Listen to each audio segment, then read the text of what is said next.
So the first 6 months of fiscal year, so they run October to October. The first 6 months as of March, we're about $480 billion above last year's spending this time last year. You can see from the red bar there, it's insane.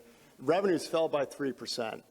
We're looking at a structural deficit of $2 trillion with tax receipts expected to go plummet south in the fall into the recession. Senator Ron Johnson asked Janet Yellen a couple weeks ago at the testimony on the budget. He asked her, you know, what are your expected deficits for the next 10 years? She didn't know. She had to look it up. This is what the meeting was about. This is what the meeting was about. She said 17 trillion. Well, after this number came out, and the structural deficits too, we're looking at 20 trillion over 10 years instead of 17. So that went up by 3 trillion in a matter of weeks. The woman didn't even know this number off the top of her head.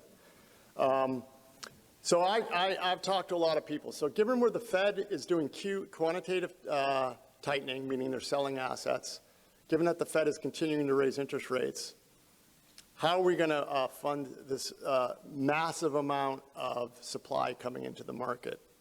I'll tell you how we're going to do it. You're going to do it. You're going to sell your equities and your bonds because you're going to go lower in price because there's something called the crowding out effect.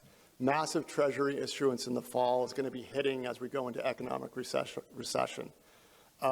So why not get ahead of what the government wants you to do? Go buy T-bills now and just keep rolling them at Treasury Direct and avoid losses in other parts of your portfolio. That's what I've been recommending for a while.